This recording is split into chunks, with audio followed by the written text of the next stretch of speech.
আসসালামু আলাইকুম, hi there. আপনাদের জন্য নিয়ে এসেছি দারুণ একটা ইভিনিং স্ন্যাক্স।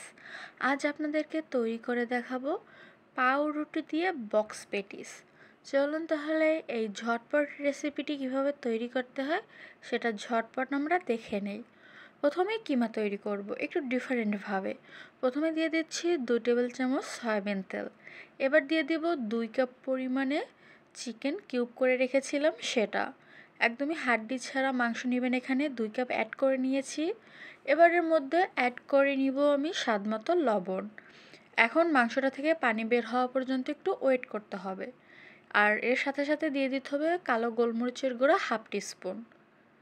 ভালো করে আবারও একটু নেড়ে নিচ্ছি। দেখুন মাংসটা থেকে কিন্তু অলরেডি পানি ছাড়া শুরু করে দিয়েছে। এখন এর মধ্যে অ্যাড করে নিব রসুন বাটা, পেঁয়াজ বাটা, আদা বাটা। এবার আমি এতে কিছু বাটা মশলা অ্যাড করব। এর মধ্যে আমি এখন দিয়ে দিচ্ছি 1 চামচ রসুন বাটা, 1 চামচ পেঁয়াজ বাটা, 1/2 চামচ আদা বাটা। ভালো করে একটু মিক্স করে নিব। আরও দিয়ে দিব 1/3 টিস্পুন জিরা বাটা। আর দিয়ে দিচ্ছি 1 টেবিল চামচ টমেটো সস। আমি এখানে হোমমেড টমেটো সসটা ইউজ করছি। এখন ভালো করে মিক্স করে নিব। 1 মিনিটের মতন সতে করে নিয়ে এর মধ্যে সিদ্ধ করার জন্য পানি অ্যাড করে দিতে হবে। আমি এখানে 1.5 কাপের মতন পানি অ্যাড করে নেব। ভিউয়ার্স, এর মধ্যে এখন আমি পানি দিয়ে দিচ্ছি। আমি 1.5 কাপ মতন পানি দিয়ে মিডিয়াম টু লো ফ্লেমে এটাকে সিদ্ধ করে নিব। এটা যতক্ষণে সিদ্ধ হচ্ছে আপনারা আমাদের চ্যানেলটা সাবস্ক্রাইব করে দেন। পাশে থাকা বেল আইকনটা অবশ্যই হিট করবেন যাতে আপলোড করা ভিডিও নোটিফিকেশন সবার আগে পেয়ে যান। কথা বলতে বলতে এর মধ্যে আমি 1 টেবিল চামচ চিনি অ্যাড করে দিয়েছিলাম।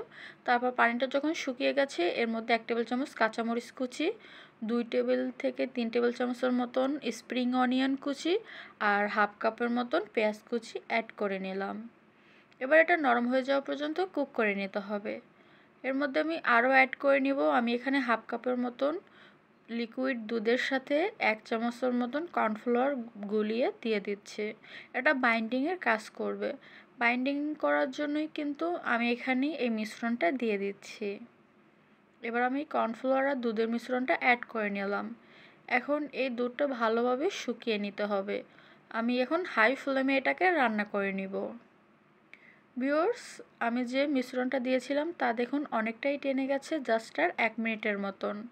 সম্পূর্ণটা শুকিয়ে গেছে, এটা মাখো মাখো হয়ে গেছে। চুলাটা অফ করে এক সাইডে রেখে দেব। আমি পাউরুটিগুলো 2 দিন আগে কিনেছিলাম, এর জন্য একটু হার্ড হয়ে গেছে। স্টিম করে এগুলোকে একটু নরম করে নিব। এভাবে যদি আপনারা ভাপে দিয়ে পাউরুটিগুলো নরম করে নেন তাহলে কিন্তু এটা রোল আউট করতে অনেক সুবিধা হবে।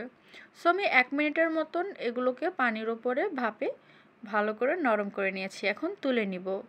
এরপর একটা পাউরুটি আমি একটা বেলুন দিয়ে আস্তে আস্তে চেপে চেপে এটাকে একদমই পাতলা করে নিব।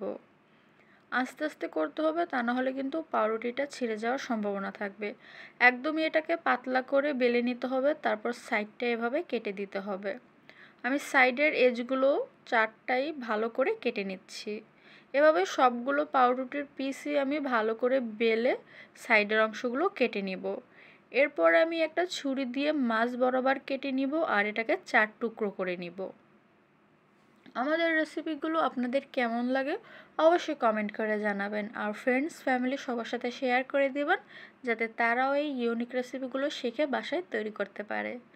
এভাবে আমি সবগুলো রুটি ডিভাইড করে নিব। এখন একটা মিশ্রণ তৈরি করব। এখানে দিয়ে দিচ্ছি 2 টেবিল চামচের মতন ময়দা, স্বাদ মতো লবণ, আর পানির কোনো পরিমাণ নেই।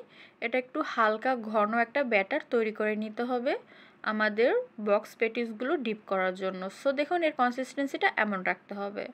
এবারে একটা স্লাইস নিয়ে নিব আমি পাউরুটি, তারপর এর উপরে যে আমি ময়দার মিশ্রণ তৈরি করেছিলাম সেখান থেকে খানিকটা দিয়ে ভালো করে একটু মেখে নিব।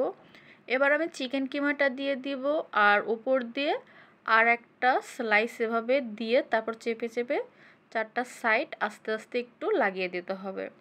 এরপর যে ময়দার মিশ্রণটা তৈরি করেছি তার মধ্যে এই পেটিসটাকে ডিপ করে নিতে হবে। ভালোভাবে ডিপ করে এটাকে আমরা ব্রেড ক্রাম্বে কোট করে নিব। আমি এখানে অরেঞ্জ ব্রেড ক্রাম্ব নিয়েছি, আপনারা চাইলে যে কোনো ধরনের ব্রেড ক্রাম্বই এখানে নিতে পারেন, অথবা চাইলে কিন্তু আপনারা টোস্টের ক্রাম্বও নিতে পারেন। সো ভালো করে এটাকে আমি সিল করে নিব আর ব্রেড ক্রাম্বগুলোও আস্তে আস্তে লাগিয়ে দেব। হাত দিয়ে এভাবে চেপে চেপে এটাকে লাগিয়ে দিতে হবে যাতে ভাজার সময় খুলে না যায়। এর জন্য অবশ্যই লক্ষ্য রাখবেন আর সুন্দর করে এটাকে সিল করে নেবেন। সো এভাবে সবগুলোই আমি তৈরি করে নিচ্ছি। আপনারা চাইলে এগুলো সংরক্ষণও করতে পারেন, তবে আমি রেকমেন্ড করব 1 সপ্তাহের বেশি এগুলো ডিপ ফ্রিজে সংরক্ষণ করবেন না, খেতে ভালো লাগবে না। আর ভাজার সময় অবশ্যই ঠান্ডাটা ভালো করে ছাড়িয়ে তারপর ভাজবেন। আমি এগুলোকে ইনস্ট্যান্টই ভেজে নিচ্ছি। আমি এখানে তেল ভালো করে গরম করে নিয়েছি আর প্রতি ব্যাচে 4টা করে দিয়ে ভেজে নিচ্ছি। একদম মিডিয়াম টু লো আছে এগুলোকে ভেজে নিতে হবে, জাস্ট এটা ক্রাঞ্চি হয়ে যাওয়া পর্যন্তই ভাজতে হবে। যেহেতু মাংসটা অলরেডি কুক করা আর ব্রেডটা ভাজতে বেশি একটা টাইম লাগে না, সো 3 থেকে 4 মিনিটের মতনই টাইম লাগবে এগুলোকে ভেজে নিতে। আমার এক ব্যাচ তৈরি হয়ে গেল। এভাবে সবগুলোই আমি ভেজে নিয়েছি। এখন আপনারা যে কোনো কফি, চা অথবা সসের সাথে কিন্তু এটা সার্ভ করতে পারেন।